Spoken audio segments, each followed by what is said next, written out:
Good heals coming out from Aster. They talked about the mechanic of the Dawn ult into Chrono. It now works, kind of. Unlike before, that would actually stun you before you'd even land.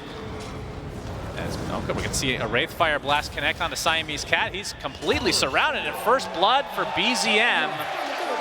That is the mid lane Pango. You're going to be very happy with that. Almost has his bottle already. Less active than we're used to seeing, but will be a trade for the tier 1s like you said. And we actually have a smoke on the 2 from Aster, and it is that Snapfire Chrono combo, and Yuragi, Chrono, Mortimer's Kisses to follow, and the Dawnbreaker ult just to make sure that they get this position 1, and they do so. And that ult remains on cooldown as mid lane Ori is almost out of mana, but zips away, not able to take out Taiga, but the hammer from the side as XXS getting a nice Sidewinder kill there. The swash is there, and attempted TP, Rolling Thunder does go off just in time. So at the very least, OG do get a support kill, but again, 2 deaths on that Wraith King. That hurts big time. Yeah, the Wraith King was under a really good ward by the Snapfire, so they knew exactly his position. BZM with that ult is going to connect. The Dawnbreaker ult coming in, though, and a nice cookie to give Ori that extra space to get away. That does require the services of most of Aster. There's a big Starbreaker coming in, but it's canceled. Is that XXS? Might want to try to re-engage here on the Taiga as the Chrono comes out onto 2 with the Mortimer's Kisses as well. They'll find the support to start. Elder Titan ult not enough to really dissuade them from continuing, as that is a double kill for Monet, and Seb looks to be next on the list for Aster. And Aster, again, just a great start to this game. And can they get more? Ori jumping Amar in the mid lane now, as the Aegis is taken by Monet. Maybe a little bit surprising it's not on the Storm Sphere, but he's going to zip on Seb, and Ori out of mana thanks to the Diffusal Swashbuckle. And Ori, he's going to get cookied to safety. Monet, not able to get anything off here as Ori looks to be just dead. The BKB pop from Amar, but there's the double man Chronosphere into the Kisses again, and the Dawnbreaker ult as well. That is 1 dead, but BZM able to get off his shard, and a nice curse comes out from OG, kind of resetting things. In fact, taking out XXS instead. A nice turnaround overall from OG.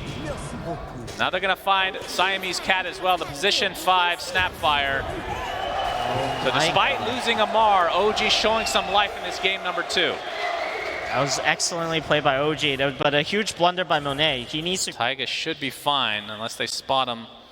Ori still can close the gap. Okay, he does get off a Splinter Blast, Blink Dagger, but a zip from Ori. Taiga with a premature Cold Embrace, nice sidestep onto the Echo Stomp. Looks to be a freebie here for Aster as Taiga, just a couple more right clicks. But again, Ori out of mana now.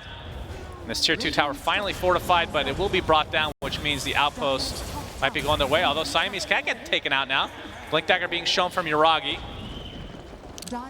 This is huge for OG. Finally, Yuragi has hit his 3-item timing. Aster did lose their ward though, so they don't want to continue playing in that area. They want to play somewhere else. BZM gets a nice double stomp into the Wraith Fire coming out from Yuragi, and the Blink Dagger to follow, but XXS gets off his BKB. Chrono onto 2, but a nice curse to try to counteract it. It's only half duration though, as the focus is now onto Amar without that BKB, and Yuragi still with that second life available to him. Dawnbreaker coming in, but XXS, he's going to take that swashbuckle damage. Gets off a nice Starbreaker into the blink, but not able to get out this time. So 2 kills go the way of OG. And now that Roche is up, surely that is where they're wasted BKB just in a defensive measure from Aster's side. As OG still not looking to get out of the base. Amar not doing that much damage to this building, but he's continuing to try. They've got Mortimers now. I think they're going to look to go. Yep, we have the Electric Vortex. There's the Mortimer's Kisses with the Chronosphere on top. He actually gets Ori not quite in the Chrono. I thought he got stunned there for a moment, but you can see the disarm coming out as Void in a lot of trouble, has to time walk out and not getting any damage out at all. XXS getting static link with the Amar. A little bit of right-click action as the mid lane of Rax is dead, and a jump in from Yuragi, 2 dead for Aster, as OG looking very good right now. Ori with absolutely no mana, and even the Dawnbreaker comes in and gets bashed right off the bat. Triple kill for Amar, as GG is called. OG tie it up 1-1. Very nice play from OG, understanding what they had to do in that game. Amar building into the heart and the Heaven's Halberd. This guy was completely unkillable. It felt like Aster had no damage in the Chronosphere. Even with the kisses, it wasn't enough. Taiga just puts the Cold Embrace and nobody's gonna die, especially...